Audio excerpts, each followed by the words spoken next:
السلام علیکم ورحمۃ اللہ وبرکاتہ۔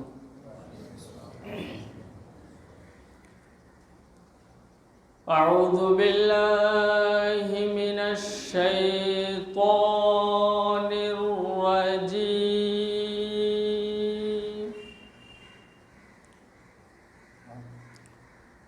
بسم اللہ الرحمن الرحیم۔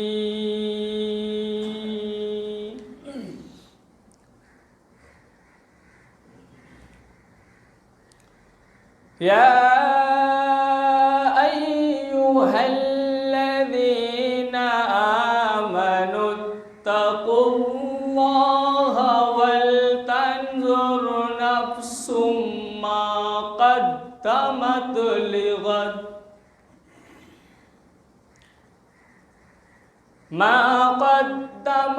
لغد واتقوا اللہ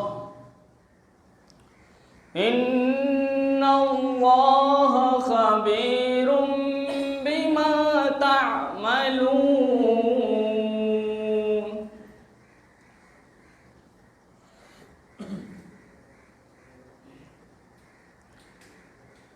ولا تكونوا كالذين نسوا الله فانساهم أنفسهم أولئك هم الفاسقون۔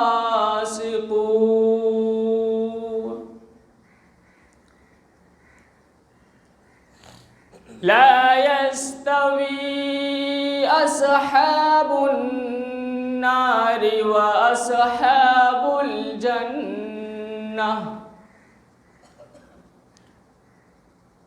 أصحاب الجنة هم الفائزون۔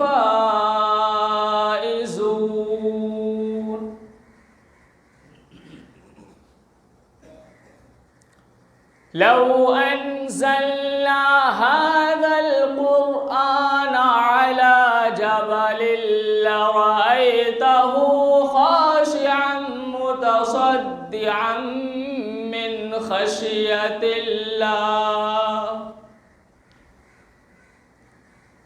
وتلك الأمثال نضربها للناس لعلهم يتفكرون۔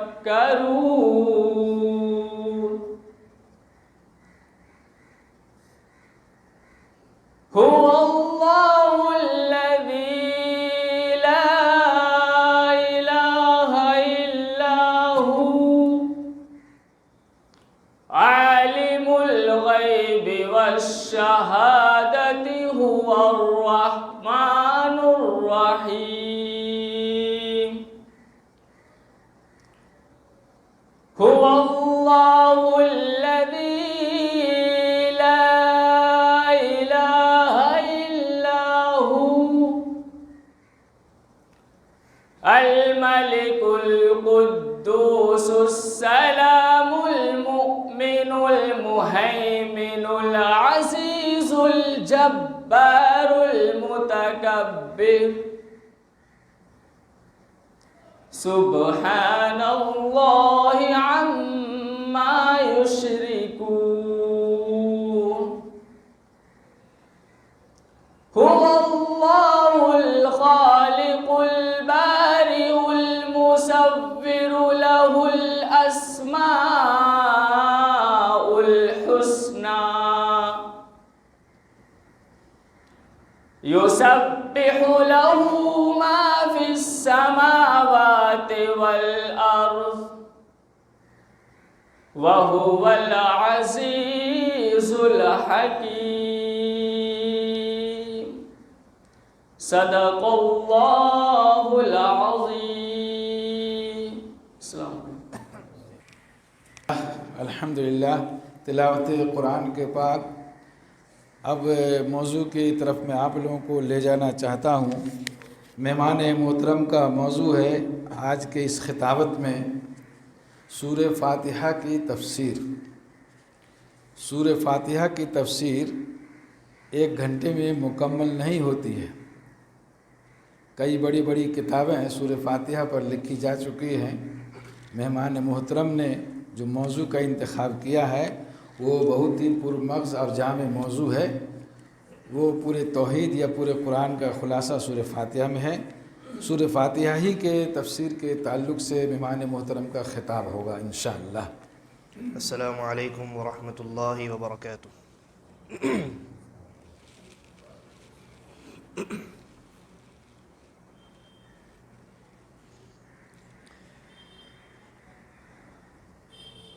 الحمد للہ رب العالمین والصلاة والسلام الأتمان الأكملان على خیر خلق اللہ وعلى آلہ وصحبہ اجمعین، اما بعد۔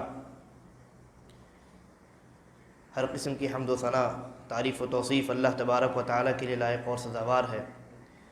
درود و سلام نازل ہو نبی مکرم جناب محمد الرسول اللہ صلی اللہ علیہ وسلم پر۔ حضرات گرامی، آج کے اس درس کا جو موضوع متعین کیا گیا ہے وہ ہے تفسیر سورۃ الفاتحہ۔ سورۃ الفاتحہ یہ وہی سورہ ہے جس کی ابتدا الحمدللہ رب العالمین سے ہوتی ہے۔ افسوس کا مقام یہ ہے کہ سورۃ الفاتحہ کا ترجمہ یا اس کا معنی اور مفہوم جاننا تو بہت دور کی بات ہے۔ بہت سارے لوگوں کو جب کہا جاتا ہے سورۃ الفاتحہ سناؤ تو وہ پوچھتے ہیں یہ کون سی سورہ ہے۔ سورۃ الفاتحہ یہ بہت عظیم سورہ ہے، اور جیسا کہ شیخ نے ذکر کیا امام صاحب نے کہ یقینی طور پہ اس سورہ کی جو تفسیر ہے یا اس کا جو معنی اور مفہوم ہے وہ 1 گھنٹے میں بیان کرنا بہت مشکل ہے، اس لیے کہ اس کی تفسیر میں علماء سلف نے بہت ہی طوالت سے کام لیا ہے اور ضخیم کتابیں لکھی، جیسا کہ امام ابن القیم رحمہ اللہ نے اپنی کتاب مدارج السالکین میں انتہائی تفصیل کے ساتھ سورۃ الفاتحہ کی تفسیر، اس کے معانی اور مفاہیم پر سیر حاصل گفتگو کی۔ تو ہماری کوشش یہ ہوگی کہ ہم اس قلیل مدت میں سورۃ الفاتحہ کے ایک ایک آیت پر رکیں، ٹھہریں، غور و فکر کریں اور اس کا جو معنی اور مفہوم ہے وہ مختصر انداز میں ہم سمجھنے کی کوشش کریں۔ اللہ تبارک و تعالیٰ ہم تمام کو سننے کے ساتھ ساتھ عمل کرنے کی توفیق عطا فرمائے اور دوسروں تک اس کو پہنچانے کی توفیق عطا فرمائے۔ جہاں تک سورۃ الفاتحہ کے نام کی بات ہے تو اس کا ایک نام تو الفاتحہ ہے۔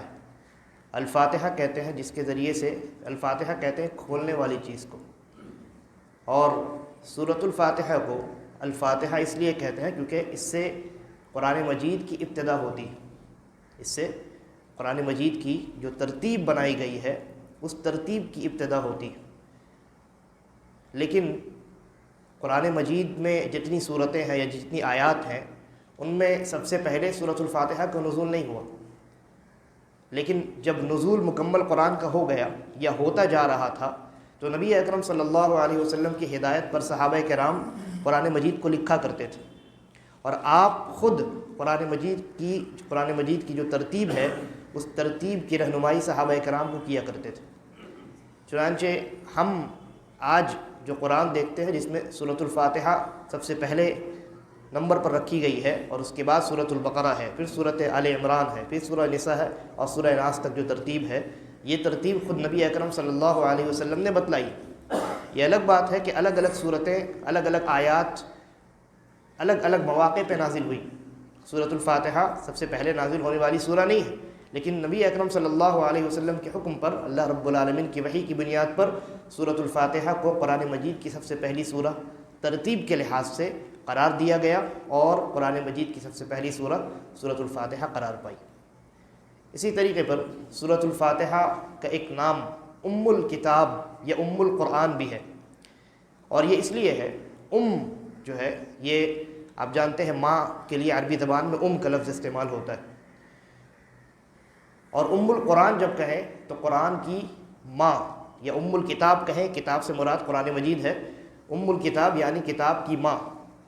در حقیقت جو ہے یہ مرجع اور مصدر کو کہتے ہیں.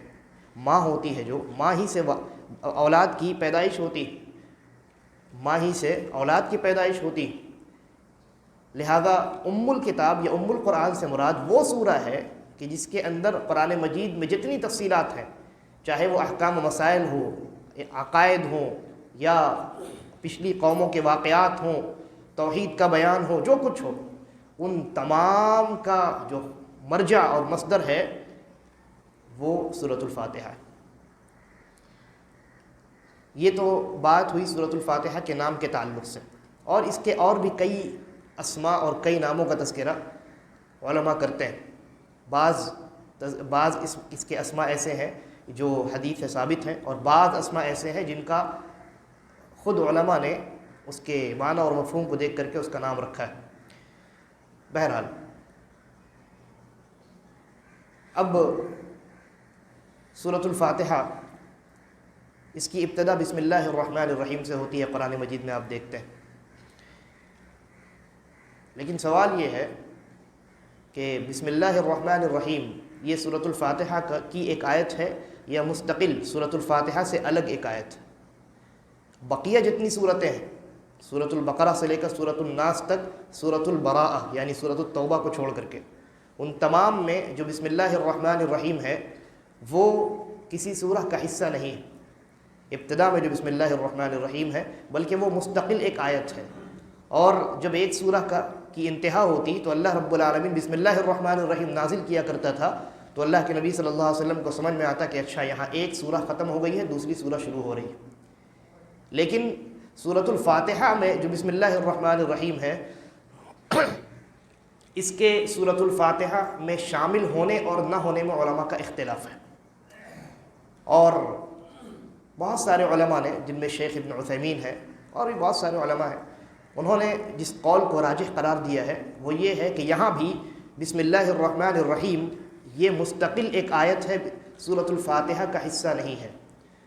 جہاں دوسری طرف بہت سارے علماء ہیں جو کہتے ہیں کہ نہیں، یہ سورۃ الفاتحہ ہی کا حصہ ہے. لیکن اختلاف سے قطع نظر انسان جب سورۃ الفاتحہ پڑھتا ہے تو اس سے پہلے چونکہ بسم اللہ لکھا ہوا ہے، آپ کو بہرحال بسم اللہ پڑھنی ہے اور پھر اس کے بعد آپ سورۃ الفاتحہ کی تلاوت کریں گے. سورۃ الفاتحہ کے تعلق سے ایک حدیث قدسی ہے، اور اسی حدیث کو بیان کرتے ہوئے ہم سورۃ الفاتحہ کے معنی اور اس کے مفاہیم کو سمجھنے کی کوشش کریں گے. اللہ تبارک و تعالی نے سورۃ الفاتحہ کے متعلق ارشاد فرمایا، یہ حدیث قدسی ہے، یعنی نبی اکرم صلی اللہ علیہ وسلم اللہ رب العالمین سے روایت کر رہے ہیں کہ اللہ رب العالمین فرماتا ہے، اللہ رب العالمین فرماتا ہے کہ قسمت الصلاۃ بینی و بین عبدی نصفین، میں نے صلاۃ کو اپنے اور اپنے بندوں کے درمیان آدھا آدھا تقسیم کر دیا ہے. اور یہاں صلاۃ یہ سورۃ الفاتحہ کو کہا گیا ہے، لہذا معلوم ہوا کہ سورۃ الفاتحہ کا ایک اور نام کیا ہے؟ صلاۃ. اور کیوں کہا گیا؟ اللہ رب العالمین نے کیوں کہا میں نے نماز کو آدھا آدھا تقسیم کر دیا ہے جبکہ مراد سورۃ الفاتحہ ہے؟ اس لیے کہ جس طریقے سے انسان کے جسم میں روح کی اہمیت ہوتی ہے، روح ہے تو انسان زندہ ہے، روح نہیں ہے تو انسان زندہ نہیں ہے، اسی طریقے پر اگر نماز میں سورۃ الفاتحہ ہے تو وہ نماز کہلاتی ہے، حتیٰ کہ سورۃ الفاتحہ کو اللہ رب العالمین نے نماز کہہ دیا. اور اگر نماز میں سورۃ الفاتحہ نہیں ہے تو پھر وہ نماز شرعی اور صحیح نماز نہیں ہے، وہ نماز باطل اور فاسد ہے.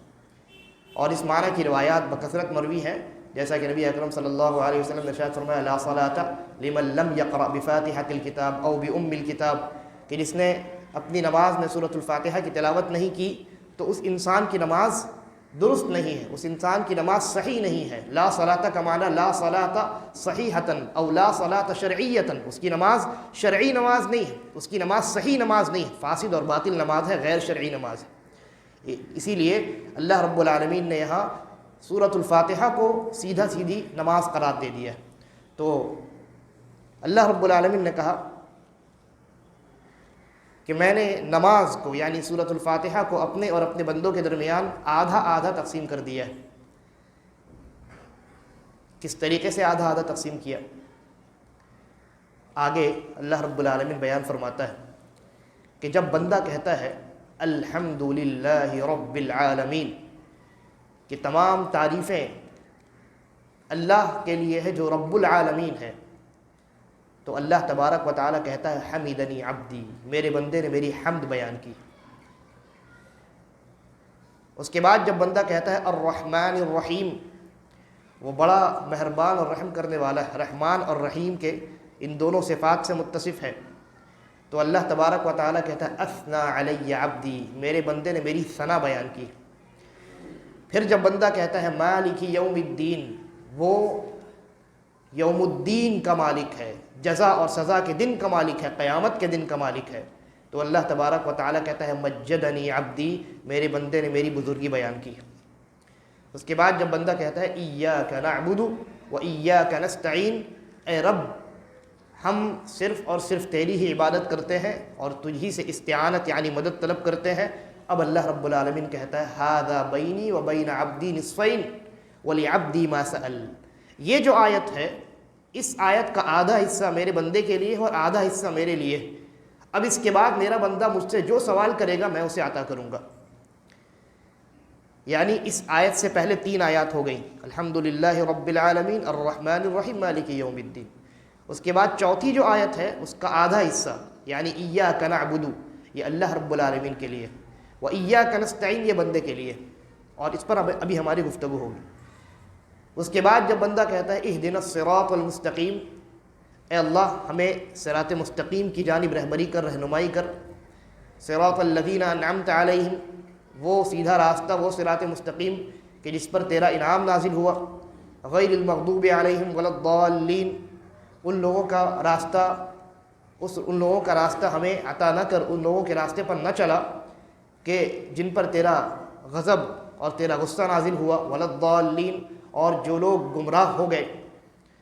تو جب یہ بندہ کہتا ہے ولا الضالین، تو اللہ تبارک و تعالیٰ کہتا ہے ھذا ولعبدی ما سأل، کہ یہ جو دعا جو بندے نے میری کی ہے، یہ دعا میرے بندے کے لیے ہے، اور میرے بندے نے مجھ سے جو کچھ سوال کیا ہے میں اسے عطا کرنے والا ہوں۔ یہ روایت جیسا کہ میں نے بیان کیا یہ حدیث قدسی ہے۔ اب اسی پر ہم توقف کریں گے، ایک ایک آیت پر رکیں گے اور پھر اس کا معنی سمجھیں گے۔ سب سے پہلی آیت جو سورۃ الفاتحہ کی ہے وہ ہے الحمدللہ رب العالمین۔ اس کا اردو میں ترجمہ کیا کرتے ہیں؟ تمام تعریفیں اللہ کے لیے ہیں جو رب العالمین ہے، یہ تمام تعریفیں اللہ رب العالمین کے لیے۔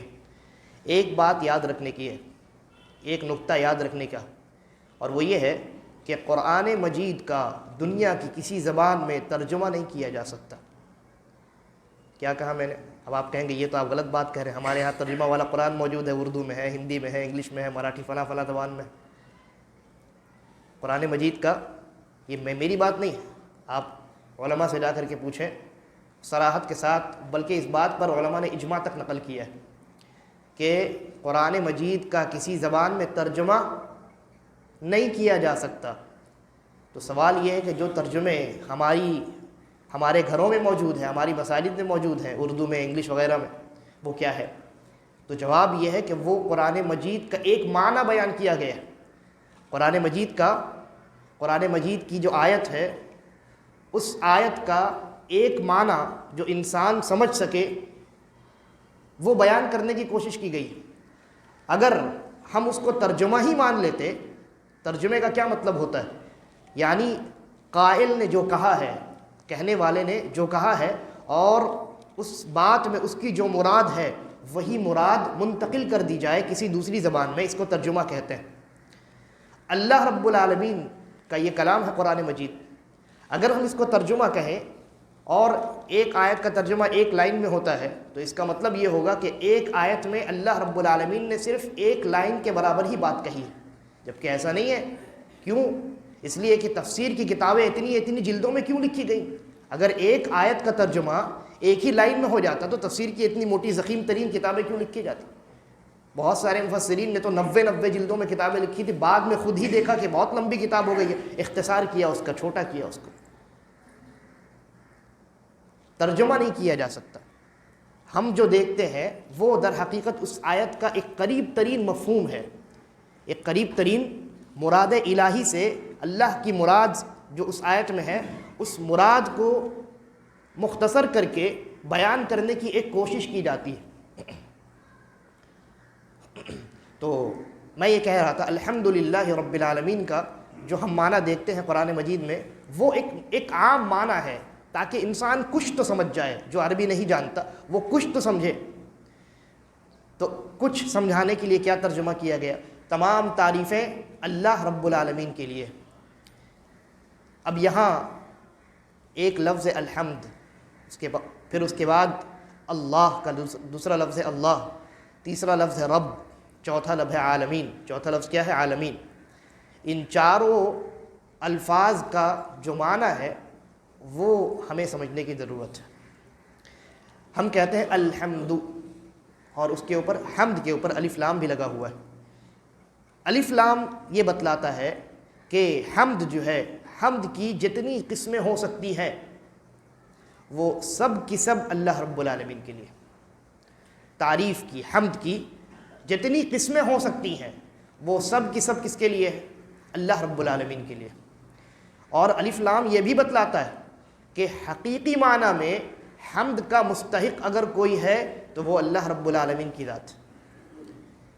اس کو عربی زبان میں اس الف لام کو کہتے ہیں، یہ الف لام استغراق کے لیے یا الف لام جنس کے لیے۔ بہرحال اسی لیے میں نے آپ کو آسان زبان میں کہا کہ الحمد کا معنی ہوتا ہے تمام کی تمام تعریفیں، چاہے وہ کسی بھی نوعیت کی ہوں، کسی بھی صورت میں کی جائیں، وہ اللہ رب العالمین کے لیے۔ اور حقیقی معنی میں تعریف کا مستحق، حمد کا مستحق صرف اور صرف اللہ تبارک و تعالیٰ کی ذات۔ اور ایک جملہ، ایک لفظ ہوتا ہے مدح۔ مدح کہتے ہیں نا، مدح سرائی کرنا، کسی کی تعریف بیان کرنا، لیکن یہاں اللہ رب العالمین نے مدح کا لفظ استعمال نہیں کیا۔ مدح بھی عربی زبان کا لفظ ہے، حمد بھی عربی زبان کا لفظ ہے۔ ظاہر سی بات ہے دونوں کے درمیان فرق ہے، اور کسی حکمت کے تحت ہی اللہ نے یہاں حمد کا لفظ استعمال کیا ہے، مدح کا لفظ استعمال نہیں کیا۔ در حقیقت مدح جو ہے وہ مجرد تعریف کو کہتے ہیں، یعنی کوئی انسان کسی کی تعریف بیان کرے اس کو ہم کہتے ہیں بھائی یہ اس کی مدح بیان کر رہا ہے، اس کی مدح سرائی کر رہا ہے۔ لیکن جہاں تک حمد کی بات ہے تو حمد میں دو چیزوں کا ہونا ضروری ہے، ورنہ وہ حمد نہیں ہو سکتا۔ ایک ہے محبت اور ایک ہے تعظیم۔ ہم جب اللہ رب العالمین کی تعریف بیان کرتے ہیں تو ہم اللہ رب العالمین سے محبت کرتے ہوئے اس کی تعریف بیان کرتے ہیں، اور اللہ کی تعظیم میں اس کی تعریف بیان کرتے ہیں۔ سمجھ میں آ رہی بات؟ جہاں تک مدح کی تعریف ہے، صرف تعریف کی جہاں تک بات کی جائے تو اس میں محبت اور تعظیم نہیں ہوتا۔ مثال کے طور پہ کوئی آدمی کسی بادشاہ کے دربار میں جاتا ہے، وہ بادشاہ کی بہت تعریف کرتا ہے، لیکن کیا اس سے محبت کرتا ہے؟ نہیں، وہ اس لیے تعریف کرتا ہے بادشاہ اس کو عطیات عطا کرے گا، اس کو انعامات دے گا، اس کو مال و دولت عطا کرے گا، اشرفی اور پیسے وغیرہ اس کے پاس آئیں گی۔ کسی بڑے آدمی کے پاس جاتا ہے، اس سے محبت کچھ نہیں کرتا، اس کی تعریف ضرور کرتا ہے۔ کیوں؟ وہ بڑا آدمی اس کے کسی کام آ جائے، اس کا کوئی بڑا کام کوئی سفارش کر دے اس کا۔ تو صرف تعریف یہ مخلوقات کے لیے ہے، لیکن وہ حمد، وہ تعریف کہ جس میں محبت اور تعظیم ہوتی ہے، یہ اللہ رب العالمین کے لیے۔ چنانچہ ہم جب کہتے ہیں الحمدللہ، اللہ ہی کے لیے تمام تعریفات ہیں، ہم اللہ سے محبت کرتے ہوئے اور اللہ کی تعظیم کرتے ہوئے اس کی تعریف کرتے ہیں۔ یہ معنی ہے الحمد، حمد کا یہ معنی ہے۔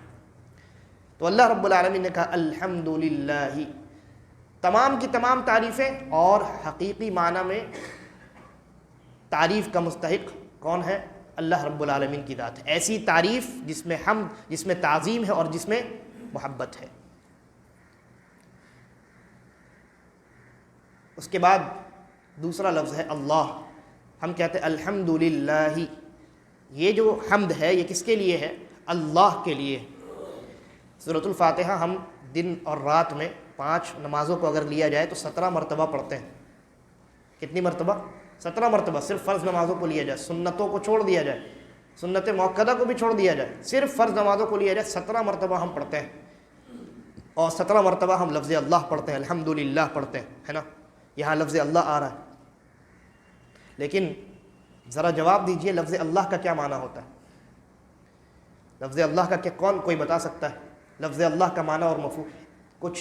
جو کچھ آپ جانتے ہیں لفظ اللہ کے بارے میں کوئی بتائے؟ میں آپ سے پوچھ رہا ہوں لفظ اللہ کا کیا معنی ہوتا ہے؟ کیا مطلب ہے اللہ کا؟ جب آپ کہتے ہیں اللہ کے لیے تمام تعریف ہے، اللہ کا کیا معنی ہے؟ ہاں، اللہ سے مراد وہ ہے خدا جس نے پوری کائنات کو بنا، لیکن لفظ اللہ کا معنی کیا ہے؟ جی غلط جواب، غلط جواب جی، غلط جواب۔ لفظ اللہ جو ہے، سب سے پہلے تو ہمیں یہ جاننا ہوگا یہ بنا کیسے ہے۔ لفظ اللہ در حقیقت لفظ الہ سے بنا ہے۔ الہ کا معنی ہوتا ہے معبود حقیقی۔ کیا معنی ہوتا ہے؟ الہ کا معنی کیا ہوتا ہے؟ معبود حقیقی، اسی سے اللہ بنا ہے۔ الہ پر جب الف لام داخل ہوا تو وہ اللہ میں تبدیل ہو گیا۔ اللہ کا معنی کیا ہوگا؟ المألوہ المعبود، یعنی وہ ذات جو حقیقی معنی میں عبادت کی مستحق ہے، یہ معنی ہے لفظ اللہ کا۔ اور ہم 17 مرتبہ دن میں پڑھتے ہیں، ہمیں اس کا معنی نہیں معلوم۔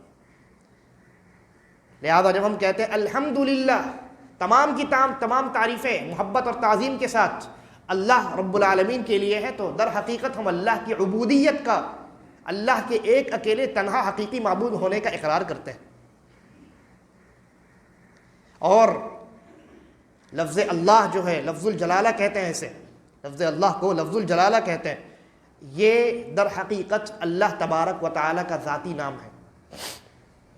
یہ اللہ رب العالمین کا ذاتی، جو آدمی کا ایک ذاتی نام ہو، جیسے میرا نام ذاتی نام کیا ہے؟ عبداللہ ہے۔ کسی آدمی کا نام زید ہے، وہ اس کا ذاتی نام ہے۔ پھر اس کے بعد اس کی صفات ہوتی ہے، وہ حافظ ہے، وہ قاری ہے، وہ کوئی آفیسر ہے وغیرہ، اس کی صفات ہے۔ اللہ رب العالمین کا جو ذاتی نام ہے وہ اللہ ہے، اور اللہ کے بقیہ جتنے اسماء ہیں اور جتنے نام ہیں وہ اسی ذاتی نام کے تابع ہیں۔ اسی لیے اللہ رب العالمین نے کہا وَلِلَّهِ الْأَسْمَاءُ الْحُسْنَى، اللہ ہی کے لیے تمام اچھے اچھے نام ہیں۔ تو ایک تو ہمیں اللہ کا لفظ الجلالہ کا معنی اور مفہوم معلوم ہوا، اور دوسرا یہ معلوم ہوا کہ لفظ الجلالہ یہ اللہ جو ہے یہ اللہ رب العالمین کا ذاتی نام ہے۔ لہذا ہم جب کہتے ہیں الحمدللہ، تمام تعریفیں اللہ کے لیے ہیں، یہاں اللہ سے ہم اس جملے کو کہہ کر کے اس بات کا اقرار کرتے ہیں کہ اللہ کے علاوہ کوئی معبود حقیقی نہیں ہے، وہی اللہ ہے جو حقیقی معنی میں عبادت کا مستحق ہے۔ آگے بڑھیے، کہا اب اللہ کی تفصیل آ رہی ہے۔ لفظ الجلالہ جو ذکر کیا گیا، اللہ کہا گیا، اب اللہ کی چند صفات کا تذکرہ آ رہا ہے۔ کہا رب العالمین، یہ جو اللہ ہے یہ عالمین کا، بہت سارے جہانوں کا رب ہے۔ سب سے پہلے تو رب پر گفتگو کرتے ہیں۔ رب کا کیا معنی ہوتا ہے؟ رب کا معنی ہوتا ہے پرورش کرنے والا، پروردگار جس کو اردو میں کہتے ہیں، فارسی میں کہتے ہیں پرورش کرنے والا۔ اور رب ہونے کے لیے 3 چیزوں کا ہونا ضروری ہے۔ سب سے پہلی چیز ہے خلق۔ رب وہی ہو سکتا ہے جو خالق ہو، جو خالق نہ ہو وہ رب نہیں ہو سکتا۔ دوسری چیز ہے ملک، جو بادشاہ ہو، جو تمام چیزوں کا حقیقی معنی میں مالک ہو، وہی رب ہو سکتا ہے۔ تیسری چیز ہے تدبیر، مینجمنٹ، جو مدبر ہوگا وہی رب ہو سکتا ہے، جو مینجمنٹ جس کے اندر نہ ہو وہ رب نہیں ہو سکتا۔ لہذا جب ہم رب کہتے ہیں تو اس کا مطلب یہ ہوتا ہے کہ وہ ذات جو ہماری پرورش کرتی ہے وہی ہماری خالق ہے، اور وہی ہے جو پوری کائنات کی اکیلی مالک ہے، اور وہی ہے جو پوری کائنات کے مینجمنٹ کو سنبھالنے والی۔ قرآن مجید میں اللہ رب العالمین نے ایک جگہ ارشاد فرمایا کہ اگر اللہ تبارک و تعالی آسمان و زمین کو چھوڑ دے تو یہ آسمان و زمین زائل ہو جائیں گے، ختم ہو جائیں گے۔ اللہ رب العالمین نے آسمان و زمین کو تھام رکھا ہے، سنبھال رکھا ہے، اور اس کا پورا نظام اللہ رب العالمین نے مینیج کر کے رکھا ہے، وہ مدبر ہے۔ یہ معنی ہے رب کا۔ حقیقی معنی میں اللہ رب العالمین ہی خالق ہے۔ بندہ جو کچھ بناتا ہے وہ اللہ کی جانب سے عطا کردہ ہوتا ہے. بندہ بھی مینجمنٹ سنبھالتا ہے، وہ اللہ رب العالمین کی جانب سے عطا کردہ ہوتا ہے. حقیقی معنی میں مینجمنٹ سنبھالنے والا، مدبر، پیدا کرنے والا، خالق اور تمام چیزوں کا حقیقی مالک، بادشاہ اللہ رب العالمین کی ذات ہے، لہذا وہی رب ہے. رب کا یہ معنی ہوا. اس کے بعد کہا گیا، بہت ہی مختصر میں گفتگو کر رہا ہوں، کہا گیا رب العالمین. یہ رب کن چیزوں کا رب ہے؟ کہا مختلف جہانوں کا رب ہے. عالمین جو ہے یہ عالم کی جمع ہے، اور عالم کہتے ہیں جہان کو، ایک دنیا کو، ایک جہان کو عالم کہتے ہیں عربی زبان میں. عالمین کہا گیا، اللہ رب العالمین صرف ایک جہان کا نہیں، مختلف جہانوں کا رب ہے. مختلف جہانوں سے کئی چیزیں مراد ہو سکتی ہیں، جیسا کہ مفسرین نے لکھا. مختلف جہانوں سے یوں تو ہماری نظروں کے سامنے، یا یہ کہہ لیجئے کہ ایک انسان جو ہے وہ 4 جہانوں سے ہو کر کے گزرتا ہے، یا 4 جہانوں میں اس کو جانا پڑتا ہے. سب سے پہلی دنیا، سب سے پہلا جہان عالم ارواح ہے، روحوں کا جہان. پھر دوسرا یہ دنیا ہے. پھر تیسری دنیا جو ہے، یا تیسرا جہان، وہ عالم برزخ ہے، جو اس دنیا اور آخرت والی دنیا کے درمیان والی دنیا ہے. اور چوتھی دنیا ہے جس کو عالم الآخرہ کہتے ہیں، آخرت والی دنیا. یہ 4 جہان، یہ 4 دنیا مراد ہیں. اس کے علاوہ انسانوں کی الگ دنیا ہے، جانوروں کی الگ دنیا ہے، نباتات کی الگ دنیا ہے، چرند و پرند کی الگ دنیا ہے، جمادات کی الگ دنیا ہے. اسی طریقے پر آسمان، اور آسمان میں جو کچھ ہے اس کی الگ دنیا ہے. دنیا اور دنیا زمین کے اندر جو کچھ ہے اس کی الگ دنیا ہے. اور اللہ رب العالمین ان تمام جہانوں کو چلانے والا ہے، تمام جہانوں کا خالق بھی ہے، تمام جہانوں کا مالک بھی ہے، اور تمام جہانوں کے امور کو سنبھالنے والا اکیلا مدبر ہے، اکیلا مینجمنٹ سنبھالنے والا ہے. اور یہ جو عالم کا لفظ ہے نا، جس کو اردو میں ہم نے جہان کہا ہے، یہ در حقیقت علم سے بنا ہے. علم، عین، لام اور میم، یہ اس کا روٹ ورڈ ہے. اور علم کا معنی کیا ہوتا ہے؟ علم کہتے ہیں علامت کو، نشانی کو. اسی لیے جنگ میں جو جھنڈا اٹھایا جاتا ہے نا، جنگ میں، اس جھنڈے کو عربی میں علم کہتے ہیں. عین لام میم، اسی علم سے عالم بنا ہے. شیخ ابن عثیمین رحمہ اللہ لکھتے ہیں کہ در حقیقت جہانوں کو اور جتنی قسم کی دنیا ہے، ان تمام دنیا کو عالم اس لیے کہا جاتا ہے کہ یہ تمام کی تمام چیزیں، یہ دنیا اور دنیا کے اندر جتنی چیزیں اور جتنی دنیا ہے وجود میں، وہ تمام کی تمام دنیا اللہ رب العالمین کی ربوبیت اور اللہ رب العالمین کی الوہیت پر نشانی ہے، علامت ہے، دلیل ہے. دنیا اور دنیا جہان میں جو کچھ ہم دیکھتے ہیں، اس دنیا میں یا اس دنیا میں، ہر ایک چیز اللہ رب العالمین کے رب ہونے پر اور اللہ رب العالمین کے اللہ یعنی حقیقی معبود ہونے پر علامت ہے، دلیل ہے. اسی لیے دنیا کو عالم کہتے ہیں، نشانی ہے، علامت ہے. اب آیت کو مکمل پڑھیے. اللہ رب العالمین نے کہا الحمدللہ رب العالمین، تمام قسم کی تعریفیں جس کے اندر محبت ہے، تعظیم ہے، وہ اللہ رب العالمین کے لیے، وہ اللہ کے لیے ہے، یعنی حقیقی معبود کے لیے ہے، جو رب ہے، جو حقیقی خالق ہے، جو حقیقی مالک ہے، اور جو حقیقی مدبر ہے، اور جو تمام جہانوں کا رب ہے. وہ تمام جہانے اللہ تبارک و تعالیٰ کے رب ہونے اور اللہ تبارک و تعالیٰ کے معبود حقیقی ہونے پر دلیل اور علامت ہے. یہ معنی ہے ایک آیت کا. کیا اس ایک آیت کے معنی کو ایک لائن میں بیان کیا جا سکتا ہے؟ نہیں. اس کے بعد بندہ جب اس عظیم آیت کو پڑھتا ہے الحمدللہ رب العالمین، تو اللہ تبارک و تعالیٰ کہتا ہے حمیدنی عبدی، میرے بندے نے میری حمد بیان کی ہے، میرے بندے نے میری ایسی تعریف بیان کی ہے جس تعریف میں وہ مجھ سے محبت بھی کرتا ہے اور میری تعظیم بھی کرتا ہے. آگے بڑھیے. اس کے بعد دوسری آیت پڑھتا ہے بندہ الرحمن الرحیم. جس اللہ کے بارے میں گفتگو ہو رہی ہے، جس اللہ کی بندہ تعریف بیان کر رہا ہے، حمد بیان کر رہا ہے، اور جس رب کے تعلق سے بندہ محبت اور تعظیم میں سرشار تعریف بیان کر رہا ہے، اس اللہ کے بارے میں بیان ہو رہا ہے. جس کے بارے میں یہ بتلایا گیا کہ وہ تمام جہانوں کا خالق و مالک ہے، تمام جہانوں کا رب ہے، تو اب سوال یہ ہے کہ اگر وہ رب ہے تو وہ رب صرف انتقام لیتا ہے، عذاب دیتا ہے، یا اس کی ربوبیت میں ایک بہت بڑی بنیاد رحمت اور مغفرت کی بھی ہے؟ تو جواب دیا گیا الرحمن الرحیم، وہ جو رب ہے تمام جہانوں کا وہ رحمان ہے اور رحیم ہے، وہ رحمان اور رحیم ہے، یعنی اللہ تبارک و تعالی، جیسا کہ نبی اکرم صلی اللہ علیہ وسلم نے ارشاد فرمایا کہ اللہ رب العالمین نے یہ جملہ اپنے پاس عرش پر لکھ کر کے رکھ لیا ہے کہ میری رحمت میرے غضب پر ہمیشہ غالب رہے گی، میری رحمت میرے غضب پر ہمیشہ غالب رہے گی۔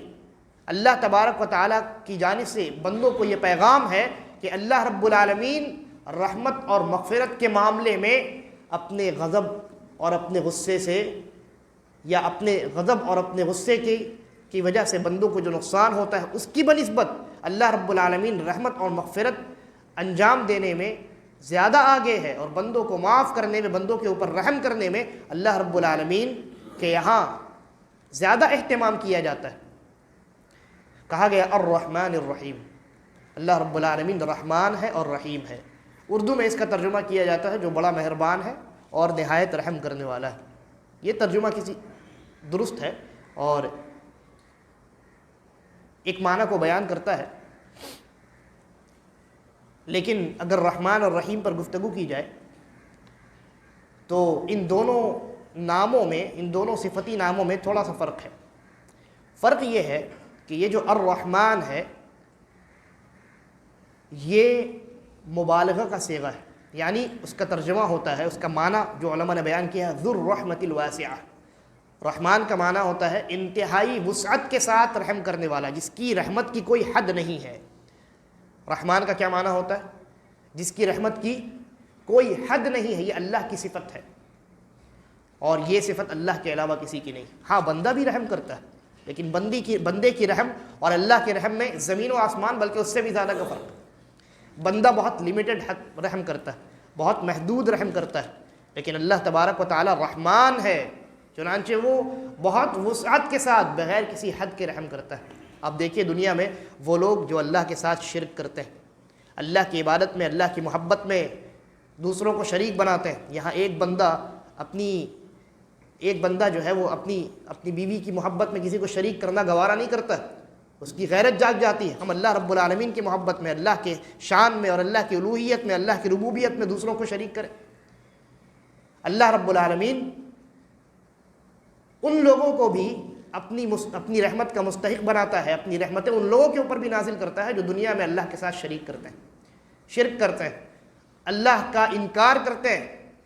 اور اسی پر بس نہیں، بلکہ ان لوگوں پر بھی اللہ رب العالمین اپنی رحمت نازل کرتا ہے جو اللہ کا مذاق اڑاتے ہیں اس دنیا میں رہ کر کے، اللہ کی زمین پر رہ کر کے، اللہ کا کھاتے ہوئے، اللہ کی دی ہوئی سانس لیتے ہوئے، ہوا اللہ کی دی ہوئی ہے اس میں زندگی گزارتے ہوئے، اللہ کی دی ہوئی آنکھ سے دیکھتے ہوئے، اللہ کی دی ہوئی زبان سے گفتگو کرتے ہوئے اللہ ہی کا مذاق اڑاتے ہیں۔ اللہ رب العالمین ان کو بھی زندہ رکھتا ہے، اللہ رب العالمین ان کو بھی روزی دیتا ہے، ان کے اوپر بھی اپنی بے شمار رحمتیں نازل کرتا ہے۔ یہ در حقیقت اس لیے ہے کیونکہ اللہ رب العالمین رحمان ہے، بے انتہا، بغیر کسی لمٹ کے، وسعت کے ساتھ رحم کرنے والا۔ کہا اللہ رب العالمین نے وَرَحْمَتِي وَسِعَتْ كُلَّ شَيْءٍ، میری رحمت نے ہر چیز کو اپنی وسعت میں لے لیا۔ یہ رحمان کا معنی ہو گیا۔ اس کے بعد ہے الرحیم۔ الرحیم جو ہے یہ اللہ کی ذاتی صفت ہے، یعنی اللہ رب العالمین رحمت کی صفت سے متصف ہے۔ ایک آدمی ہو جو بڑا مالدار ہو لیکن خرچ نہ کرے، ایک آدمی مالدار ہو لیکن خرچ نہ کرے، مال ہے اس کے پاس لیکن خرچ نہیں کر رہا ہے۔ اللہ رب العالمین کے ساتھ ایسا نہیں ہے، ایسا نہیں کہ اللہ رب العالمین بڑا رحم کرنے والا لیکن رحم نہیں کرتا، بلکہ الرحیم جو ہے یہ بتلاتا ہے کہ اللہ رب العالمین ذاتی طور پہ رحم کی صفت سے متصف ہے، اور الرحمن یہ بتلاتا ہے کہ اللہ رب العالمین جب چاہتا ہے بے انتہا، بلا حد اور انتہائی وسعت کے ساتھ اپنے بندوں پر رحمت کا نزول کرتا ہے۔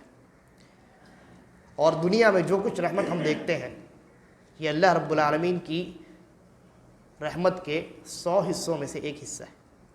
اسی ایک حصے کی بنیاد پر ماں اپنے بیٹے سے محبت کرتی ہے، شفقت اور رحمت کا معاملہ کرتی ہے۔ ایک ایسا جانور جو دوسرے جانوروں کو چیڑ پھاڑ کر کھا جاتا ہے وہ بھی اپنے بچوں پر رحم کرتا ہے، شفقت کا مظاہرہ کرتا ہے، اسی اللہ کی ایک حصے رحمت کی بنیاد پر۔ اور اللہ تبارک و تعالیٰ نے اپنے رحمت کے 99 حصے قیامت کے دن کے لیے خاص کر رکھے ہیں۔ یہ 99 حصے اللہ کے مومن اور متقی بندوں کے لیے، لہذا جب قیامت کے دن ہوگا تو قیامت کے دن اللہ تبارک و تعالیٰ اپنی رحمت کے بقیہ 99 حصوں کو ظاہر کرے گا اور اس کی بنیاد پر اپنے مومن بندوں کی بے انتہا مغفرت کرے گا، ان کو بخشے گا، ان کے اوپر اپنی بے انتہا رحمت کا نزول کرے گا۔ یہی وجہ ہے شیخ امام ابن القیم رحمہ اللہ نے غالباً یہ لکھا ہے کہ یہ جو اللہ کا نام الرحیم ہے اور ایک اللہ کا نام الرحمن ہے، تو الرحمن کی بنیاد پر اللہ تبارک و تعالیٰ دنیا میں ہر انسان پر رحم کرتا ہے، دنیا میں چاہے وہ کافر ہو یا مشرک ہو، مسلمان ہو یا کافر ہو، ملحد ہو، اللہ رب العالمین تمام لوگوں پر رحم کرتا ہے۔ لیکن قیامت کے دن اللہ تبارک و تعالیٰ اپنی رحمت کو، چونکہ وہ رحیم ہے، حقیقی معنی میں قیامت کے دن وہ اپنی رحمت کو صرف اپنے مومن اور متقی بندوں کے ساتھ خاص کرے گا۔ جتنے کفار و مشرکین اور ملحدین ہیں، اللہ کا دنیا میں مذاق اڑانے والے، انکار کرنے والے، اللہ کے ساتھ شرک کرنے والے، وہ سب کے سب اللہ کی رحمت سے محروم رہیں گے۔ اچھا، جب بندہ کہتا ہے الرحمن الرحیم کہ وہ رب، وہ اللہ الرحمن ہے، انتہائی وسعت کے ساتھ رحم کرتا ہے، الرحیم ہے، رحمت کی صفت سے متصف ہے، تو اللہ تبارک و تعالیٰ کہتا ہے اثنا علی عبدی، میرے بندے نے میری ثنا بیان کی۔ ثنا کس کو کہتے ہیں؟ ثنا بھی تعریف کو کہتے ہیں، ہے نا؟ کہتے ہیں ثنا خوانی کرنا، یعنی تعریف بیان کرنا۔ لیکن بندے نے پہلے جملے میں تو اللہ کی تعریف بیان کر دی، الحمدللہ رب العالمین، اور اللہ نے بھی کہا حمیدنی عبدی، میرے بندے نے میری حمد بیان کی۔ پھر دوسری مرتبہ اللہ رب العالمین کہہ رہے ہیں میرے بندے نے میری ثنا بیان کی۔ اس کا مطلب یہ ہے کہ پہلے حمد اور دوسرے حمد میں فرق ہے۔ در حقیقت بندہ جب پہلی مرتبہ اللہ کی تعریف بیان کرتا ہے تو اسے حمد کہتے ہیں، اور جب بار بار بندہ اپنے رب کی حمد بیان کرتا ہے تو اسے ثنا کہتے ہیں۔ تو اسی لیے پہلے جملے میں بندے نے جب اللہ رب العالمین کی حمد بیان کی تو اللہ رب العالمین نے کہا حمیدنی عبدی، میرے بندے نے میری حمد بیان کی۔ اور بندے نے دوبارہ جب اللہ کی حمد بیان کی، بندے نے جب دوبارہ اللہ کی حمد بیان کی، کیسے بیان کی؟ دوبارہ اللہ کی بہترین صفات میں سے 2 خاص صفتوں کا تذکرہ کر کے دوبارہ اللہ کی حمد بیان ہو رہی ہے۔ بھائی کسی کی تعریف آپ کیسے کرتے ہیں؟ اس کی اچھائیاں بیان کرتے ہیں، اس کی صفات کا بیان کرتے ہیں، بھائی یہ آدمی بہت اسپیڈ دوڑتا ہے، یہ آدمی بہت ماہر ہے بائک چلانے میں، یہ آدمی کپڑا کاٹنے میں بہت ماہر ہے، یہ آدمی جوتا بنانے میں بہت ماہر ہے۔ یعنی انسان کی جو خصوصیات ہوتی ہیں اچھی ان صفات کا تذکرہ کر کے آپ اس کی تعریف کرتے ہیں۔ بندے نے اللہ رب العالمین کی جتنے اچھے نام ہیں ان میں سے 2 بہت اہم اچھے نام الرحمن اور الرحیم کا تذکرہ کیا، یعنی بندے نے اللہ کی حمد بیان کی، اللہ کی تعریف بیان کی۔ چنانچہ دوسری مرتبہ جب بندے نے اللہ کی حمد اور ثنا بیان کی ہے، حمد اور تعریف بیان کی ہے، تو اللہ رب العالمین نے کہا اثنا علی عبدی، یعنی میرے بندے نے میرے لیے دوبارہ تعریف بیان کی۔ ثنا کا معنی ہوتا ہے ایک تعریف بیان کرنے کے بعد دوبارہ مزید تعریفیں بیان کرنا۔ اور یہاں ایک اور نقطہ معلوم ہوا، وہ یہ کہ اللہ تبارک و تعالی 2 بنیادوں کی وجہ سے حمد کا مستحق ہے، تعریف کا مستحق ہے۔ ایک تو اس لیے کہ وہی اللہ ہے جس نے اپنی رحمت اور اپنی شفقت اور اپنی برکت پوری دنیا پر نازل کر رکھی۔ ہر جگہ اللہ رب العالمین کا جلوہ آپ کو نظر آتا ہے۔ زمین و آسمان اللہ رب العالمین کے رب ہونے اور اللہ رب العالمین کے خالق ہونے کی دلیل ہے۔ ایک موبائل بہت خوبصورت اور بہت اچھے فیچرز والے اگر آپ کے پاس آتے ہیں تو آپ سوچتے ہیں کہ بھائی یہ موبائل اس کا بنانے والا انجینئر کتنا ماہر ہوگا. تو یہ کائنات اور یہ زمین اور آسمان اور یہ مینٹیننس اور یہ مینجمنٹ، یہ تمام چیزیں اس بات پر کیا دلیل نہیں ہے کہ اس کا بنانے والا اللہ رب العالمین کتنا باعظمت ہے. چنانچہ ایک تو یہ بنیاد ہے کہ اس بنیاد پر اللہ رب العالمین اکیلا تنہا حمد کا مستحق ہے، اور ایک دوسری بنیاد یہ ہے کہ اللہ تبارک و تعالیٰ کی بہت اچھی اچھی صفات ہیں، بہت اچھے اچھے نام ہیں. چنانچہ ان اچھی صفات، ان کامل صفات اور ان اچھے اچھے ناموں کی وجہ سے اللہ تبارک و تعالیٰ تعریف کا مستحق ہے. تو بندہ جب کہتا ہے الرحمن الرحیم تو اللہ رب العالمین کہتا ہے اثنا علی عبدی، میرے بندے نے میری ثنا بیان کی ہے، دوسری مرتبہ میری تعریف بیان کی ہے میرے ان دونوں صفات کا تذکرہ کر کے. اس کے بعد بندہ کہتا ہے مالک یوم الدین. اللہ تبارک و تعالی جس کی ان صفات کا تذکرہ ہوا، وہ اللہ یوم الدین کا مالک ہے. مالک کا معنی آپ جانتے ہیں، ملکیت رکھنے والا. جیسے یہ موبائل میرا ہے تو میں اس کا مالک ہوں. کہا گیا مالک یوم الدین، یوم الدین کا مالک ہے اللہ رب العالمین. یوم الدین سے مراد قیامت کا دن ہے، اور اس دن کو یوم الدین اس لیے کہا گیا کیونکہ یہ جو لفظ ہے دین، اس کا معنی ایک معنی ہوتا ہے جزا دینا، بدلہ دینا، اس کا ایک معنی ہوتا ہے، اور ایک دوسرا معنی ہوتا ہے قانون. ہم کہتے ہیں جب دین اسلام تو اس کا مطلب ہوتا ہے اسلام کا قانون، اسلامی قانون. لیکن دین کا ایک اور معنی کیا ہوتا ہے؟ جزا دینا اور بدلہ دینا. تو مالک یوم الدین کا معنی ہوتا ہے وہ اللہ جو جزا دینے والے دن کا مالک ہے، جس دن لوگوں کو ان کے اعمال کا بدلہ دیا جائے گا، اس دن کا مالک اللہ تبارک و تعالی ہے. اور اس آیت کو نبی اکرم صلی اللہ علیہ وسلم نے ایسے بھی پڑھا ہے، مالک یوم الدین کی بجائے ملک یوم الدین، ایک دوسری قرات، اور یہ قرات ثابت ہے. ملک یوم الدین، مالک کا معنی ملکیت رکھنے والا، اور ملک کا معنی کیا ہوتا ہے؟ بادشاہ. تو اللہ تبارک و تعالی قیامت کے دن کا مالک بھی ہے اور قیامت کے دن کا بادشاہ بھی ہے. اس دن کوئی ذرہ برابر ملکیت کا مالک بھی نہ ہوگا، اور وہاں جتنے بادشاہ ہیں ان تمام لوگوں کی بادشاہت ختم ہو جائے گی، صرف ایک اللہ کی بادشاہت باقی رہے گی.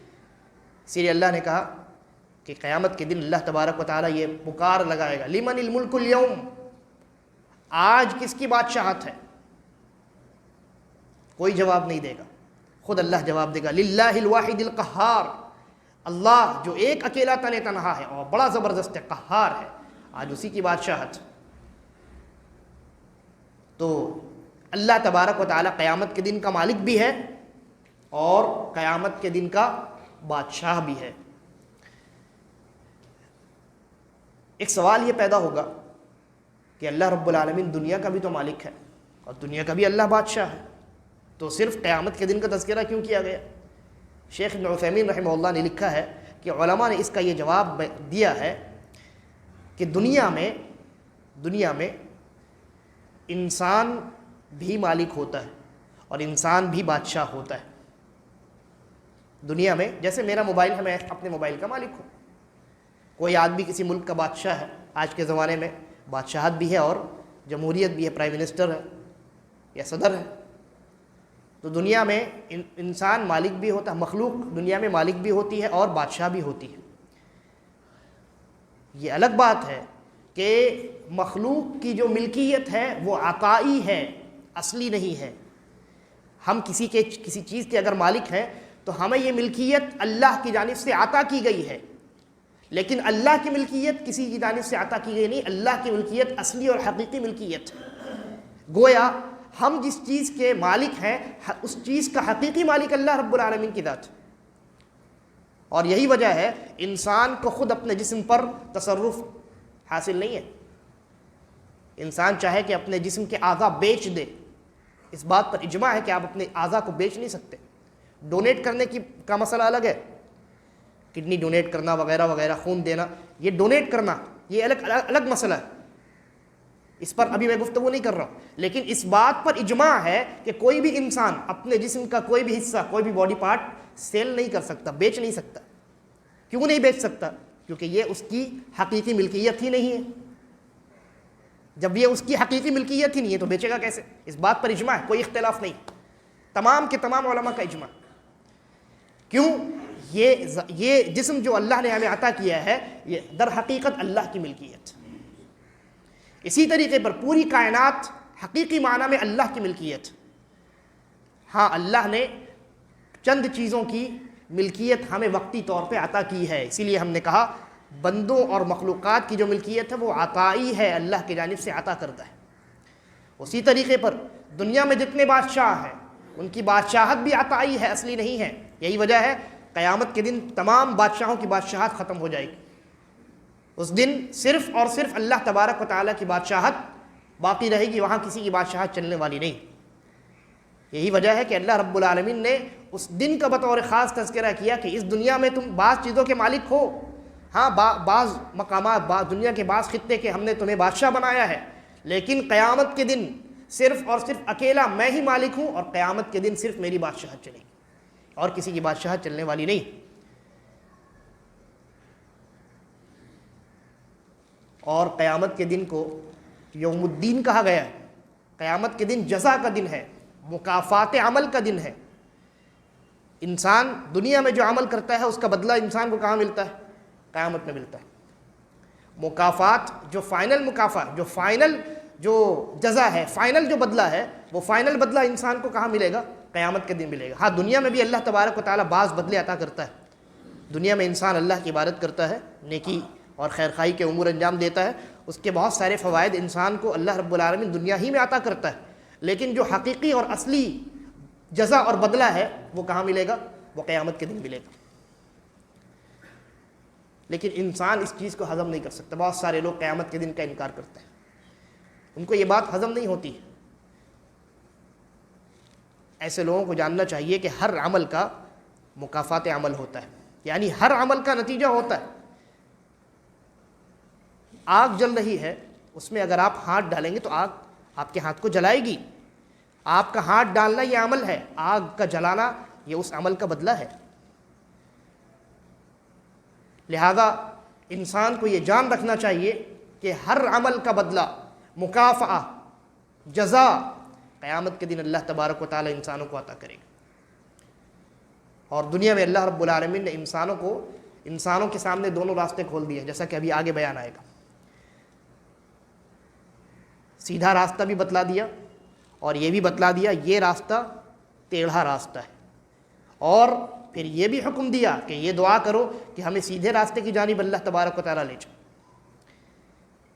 لہذا انسان کے لیے اللہ رب العالمین نے خیر اور شر دونوں واضح کر دیا. اب انسان کو اس خیر اور اس شر میں سے اختیار کرنا ہے کہ وہ کون سا راستہ اختیار کرتا ہے. وہ اگر خیر کا راستہ اختیار کرے گا اس کا بدلہ خیر ملے گا، اگر شر کا راستہ اختیار کرے گا تو اس کا بدلہ شر ملے گا. یہی مطلب ہے جزا کا، یہی مطلب ہے جزا کا. چنانچہ اللہ رب العالمین نے کہا مالک یوم الدین، قیامت کے دن یعنی جزا کے دن کا مالک، جس دن انسان کو دنیا میں کیے گئے اعمال کا بدلہ دیا جائے گا، اس دن کا مالک اللہ تبارک و تعالی ہے. یہ جملہ کہہ کر کے انسان اللہ کی بزرگی بیان کر رہا ہے، اپنی انکساری اور اپنی کمتری اور اپنے آپ کے حقیر ہونے کا اعتراف کر رہا ہے. چنانچہ اللہ تبارک و تعالی جواب دیتا ہے مجدنی عبدی، میرے بندے نے میری بزرگی بیان کی، میرے بندے نے میری بزرگی، میری عظمت اور میری بڑائی بیان کی ہے. اب اس کے بعد بندہ کہتا ہے ایاک نعبد و ایاک نستعین، اے ہمارے رب، اے اللہ، ہم صرف تیری ہی عبادت کرتے ہیں اور تجھ ہی سے مدد طلب کرتے ہیں. جب بندہ یہ جملہ کہتا ہے تو اللہ تبارک و تعالیٰ کیا کہتا ہے؟ کہتا ہے ھذا بینی و بین عبدی نصفین ولعبدی ما سأل، کہ یہ جملہ میرے اور میرے بندے کے درمیان آدھا آدھا ہے، اس کا پہلا حصہ میرے لیے ہے، دوسرا حصہ میرے بندے کے لیے، اور میرا بندہ جو کچھ مجھ سے مانگے گا، سوال کرے گا، میں اسے عطا کرنے والا ہوں۔